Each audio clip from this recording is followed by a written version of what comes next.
Hi, it's Grandpa from Grammy and Grandpa Read, and today's book is The Village of Lights, and it's written by Mitchell Stevens and illustrated by Emily Hurst Pritchett.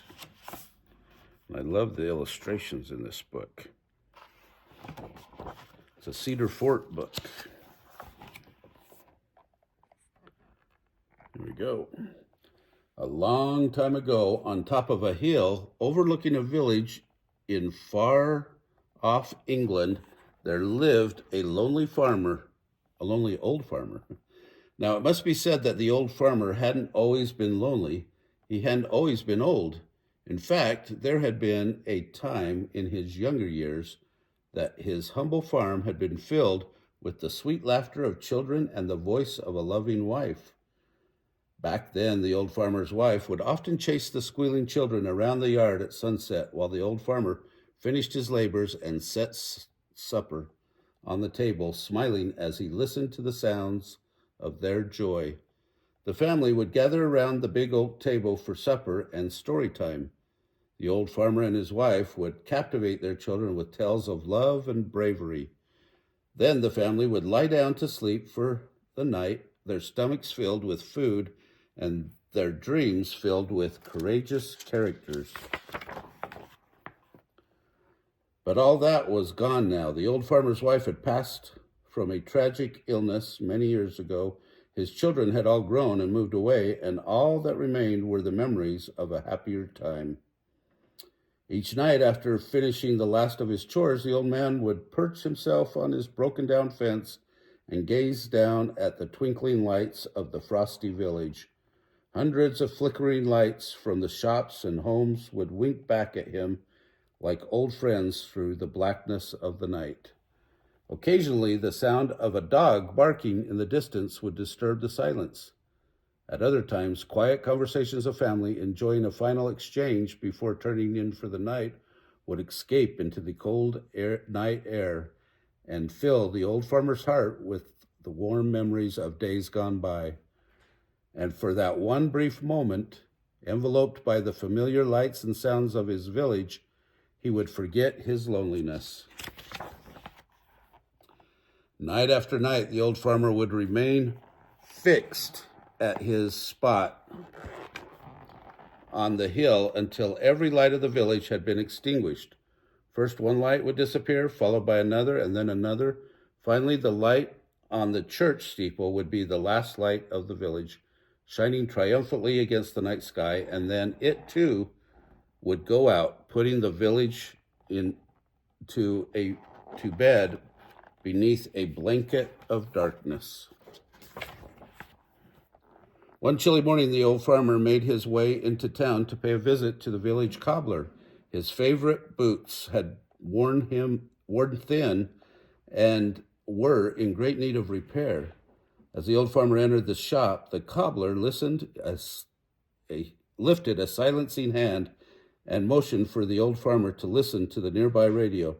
As he did, a somber voice on the radio declared, and that consequently this country is at war with Germany.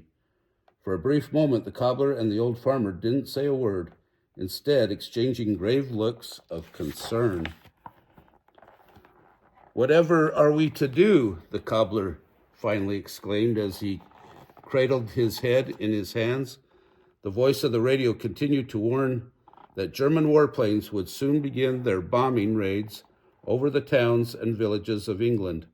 And the more the old farmer listened, the heavier his heart grew. News that the war had reached the shores of his beloved homeland made him very sad indeed. Over the next few days, villagers were taught what they needed to do to protect their village. They were told to hang thick black curtains in every window of every home in order to block out any light that might be seen by enemy planes. The mayor ordered that all the street lights and the lamps be extinguished. All throughout the village, people could be seen nervously scurrying about, preparing their homes and neighborhoods. Windows were blacked out, and bulbs of every size and shape were removed from the street lamps. The discarded light bulbs were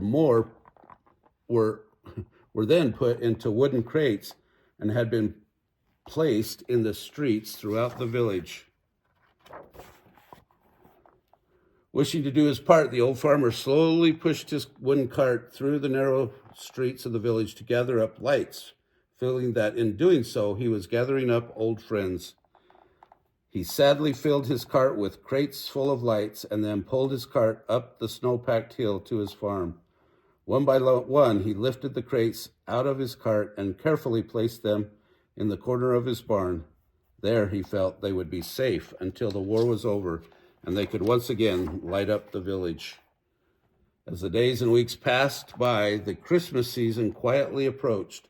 The village, which at this time of year was typically aglow with the beautiful lights and sounds of Christmas, was instead shrouded over with the dark veil of war.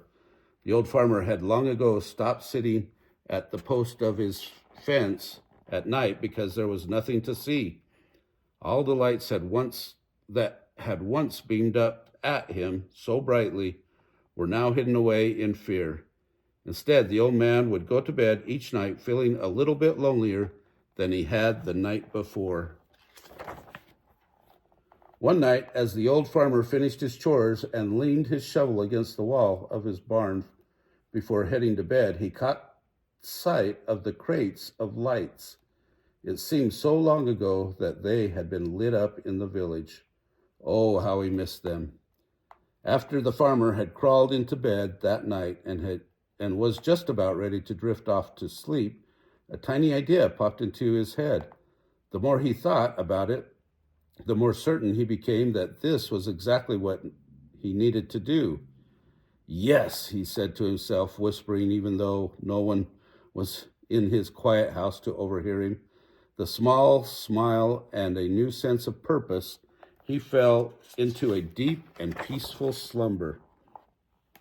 As Christmas Eve arrived and the nightly darkness once more settled over the village, the villagers, who should have been waiting and listening for St. Nick, were instead greeted with the unsettling buzz of approaching enemy planes.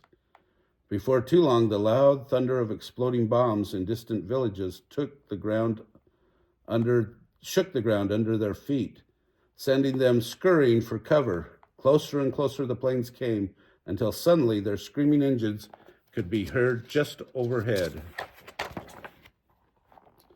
Frightened, the people of the village huddled together with their families in their darkened homes and shelters. The noise of circling planes above the village was deafening. Silently, they waited as plane after plane flew over their village.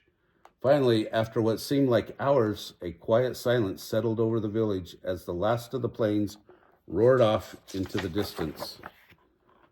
When the villagers were sure that the planes were really gone and that it was finally safe to come out, they cautiously filed out into the cold night. As they gathered in the village streets, one young boy noticed an unfamiliar glow coming from the hill where the old farmer lived. "What's that?" he cried, pointing up at the hill. When the people of the village turned to look at where the young boy was pointing, their eyes were met with a glorious sight. For there on the hill, beneath the old farmer's barn, were strings and strings of lights in every shape and size, spelling out a brilliant message for all to see. Yes, peace, peace on earth. Some of the villagers whispered to each other as they gazed upon the heavenly sight, their eyes shining with light.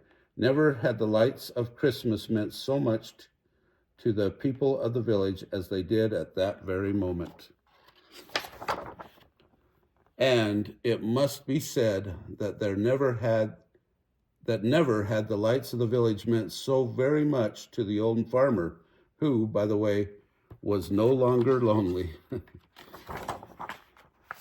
Oh, what a good story.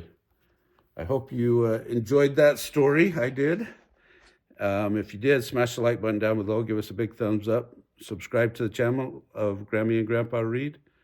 And watch our playlists. Have a great day.